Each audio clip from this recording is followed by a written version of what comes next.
تو ایک آدھ وہاں سے ساتھ گزرنے والے گزرے، اس نے کہا سر آپ خود؟ تو میں نے کہا اللہ کے بندے، اپنا گھر ہے، اپنے پودے خود نہیں کریں گے تو کون کرے گا؟ ایک لطیفہ بھی آپ کو شاید میں نے بتایا تھا، ایک دفعہ برطانیہ کا وزیر اعظم امریکی صدر کی دعوت پہ امریکہ گیا ہوا تھا، تو کمرے میں بات کر رہے تھے، امریکی صدر نے اپنا جوتا اٹھایا، اس کو پالش کرنا شروع کر دیا. تو برطانوی وزیر اعظم نے کہا سر آپ اپنا جوتا خود پالش کرتے؟ تو اس نے کہا کہ آپ پھر کس کا کرتے ہو؟ اب انفیکٹ یہ ٹونٹ تھا کہ اپنے کام خود ہی کرنے ہوتے. اوکے، تو پھر ہم نے دوپہر کا کھانا وہاں کھایا اور ایک آدھ مہمان آئے، ان کو ڈیل کیا، پھر ایک دو کالز تھیں وہ سنی، پھر گھر سے بیٹی کی کال آنی شروع ہوئی کہ بابا میچ جو ہے وہ جیت رہے ہیں. شی واز سو ایکسائٹیڈ، اور اس نے کہا کہ مجھے آج باہر سے آپ نے کھانا کھلانا ہے. تو میں نے کہا ٹھیک ہے. تو انفیکٹ جو شام تک پھر ہم نے شام کو جو کپڑے لانے والے تھے وہ لائے. اب واپس پہنچے ہیں تو ہماری ٹیم اور کیمرے ویمرے لگے ہوئے تھے، فٹافٹ آ کے تیاری کی اور آپ کے ساتھ بیٹھ کے اس وقت بات کر رہے ہیں. آپ کی زندگی میں رسپانسبلٹی ہونا اور رسپانسبل ہونا یہ بہت ضروری ہے. آپ جتنے مرضی مصروف ہو، گھر کی چیزوں کو، گھر کے کاموں کو، اپنے کاموں کو جتنے سلیقے سے، جتنے ترتیب سے آپ کر لو گے، اچھا سال بھر وہ بے ترتیبی سے پڑے رہیں گے تو پھر جب ان کو دوبارہ آپ کو ضرورت پڑے گی تو سوچ آپ بہت تنگ ہوں گے. اس لیے ہر چیز کو سلیقے کرینے طریقے سے رکھنا بہت سارا فائدہ ہوتا ہے. اچھا، جو دوسرا سوال ہے وہ بہت اس سائڈ کا ہے، خوفناک اور تکلیف دہ. یہ ایک ایسی بچی نے کیا ہے جو ایک دینی مدرسے میں پڑھتی تھی، ابھی مکمل ہو گئی ہے، اب اس نے باقی تعلیم بھی پائی ہے. میں کبھی کبھی سوچتا تھا کہ دینی مدارس میں پڑھنے والی بچیوں کو باقی بچیوں کی نسبت بہت نیک ہونا چاہیے. یہ ہماری دلی خواہش ہے. ظاہر ان کے پاس براہ راست قرآن پاک کا علم ہوتا ہے، احادیث کا علم ہوتا ہے، جو 6-7 سال کا کورس ہوتا ہے وہ کرتی ہیں، پر کہیں ایسا محسوس ہوتا ہے کہ ہم لفظوں سے باہر ہی نہیں نکل پاتے. یہی معاملہ دینی مدارس میں پڑھانے والی اساتذہ کا ہے. ممکن ہے سب ایسی نہ ہوں، لیکن جن سے مجھے واسطہ پڑا یا جن لوگوں نے مجھ تک رابطہ کیا یا جن کے متاثرین نے رابطہ کیا، تو میں اس وقت بہت ہمبل ریکویسٹ کر رہا ہوں دونوں سے، دینی مدارس کی اساتذہ سے اور دینی مدارس کی طالبات سے، کہ اے پیاری خواتین اور اے اچھی طالبات، آپ نے یہ رستہ اپنی مرضی سے چنا یا آپ کے والدین نے آپ کو اس رستے پہ چلایا؟ یہ بھی تو ہو سکتا ہے کہ اللہ تعالیٰ خود چاہتے ہوں کہ آپ کی زندگی میں یہ خوبصورتی، یہ علم، یہ فہم آئے اور اس کے بعد آپ پریکٹسنگ مسلم بنو. تو ہم اور عام لوگ اگر ہماری ایمان کی پریکٹس میں کچھ کمی کوتاہی رہ جائے تو ہمارے پاس ناقص سی دلیل ہوگی کہ علم نہیں تھا، پتہ نہیں تھا. پر آپ کے ساتھ تو یہ معاملہ نہیں ہے. آپ کو باقی لڑکیوں کی نسبت زیادہ سینسیبل ہونا چاہیے، کامن سینس بھی زیادہ ہونی چاہیے، چیزوں کا انطباق کرنا بھی آپ کو زیادہ آنا چاہیے. اسی طور پہ جو دینی مدارس کی اساتذہ ہیں، جب یہ بیویاں بنے تو انہیں اپنے علم کا اور اپنے دینی چیزوں کا تکبر نہیں ہونا چاہیے. میاں کے ساتھ کوئی مقابلہ ہی نہیں ہے.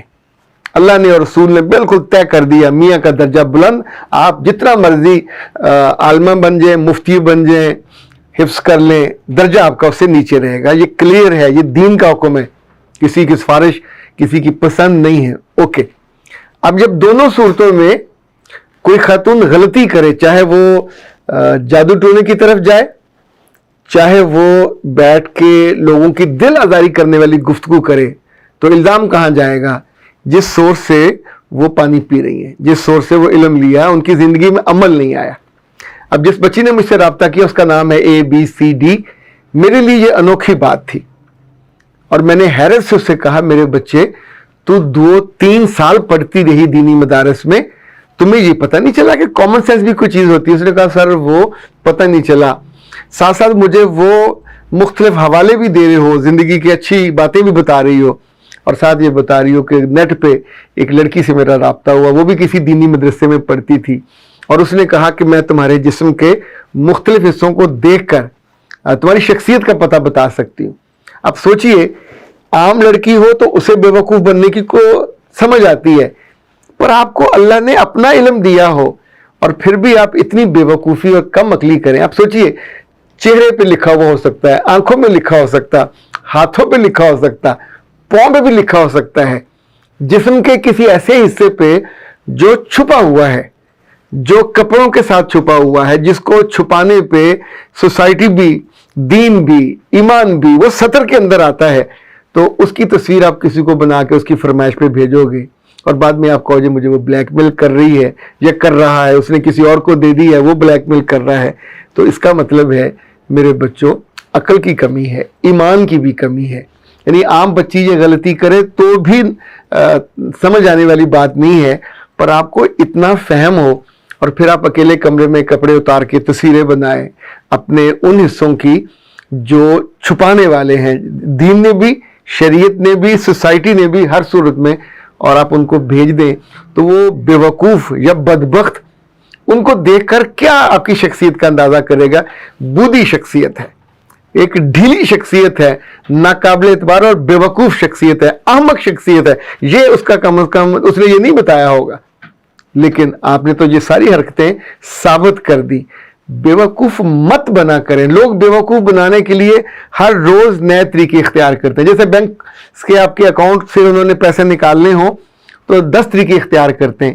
اسی طور پہ آپ کی زندگی میں سے عزت اور عصمت کے جو سمبولک جسمانی اعضاء ہیں وہ چھپانے والے ہیں, دکھانے والے نہیں ہیں. آپ جب تصویریں بنا کے کسی کو بھیجو گے تو وہ بیوقوف ہوگا اگر آپ کو بلیک میل نہ کرے. آپ سے پیسے بھی لے گا, آپ کو سیکسولی ہراس بھی کر سکتا ہے, اور اس وقت آپ سوچیں نہ ماں کو بتا سکتے ہو نہ باپ کو بتا سکتے ہو, کیا اپنی جا کے آپ دینی مدرسے کے عالمہ کو یا پرنسپل کو بتاؤ گے, اس سے بھی بے عزتی کرواؤ گے. تو وہ کام کیوں کرتے ہو جو ایک عام کامن سینس بھی سمجھ سکتی ہے, پر آپ اپنی نادانی میں اور بیوقوفی میں اور حماقت میں, معصومیت میں نہیں کہوں گا, اس میں آپ اپنا نقصان کرا بیٹھتے ہو.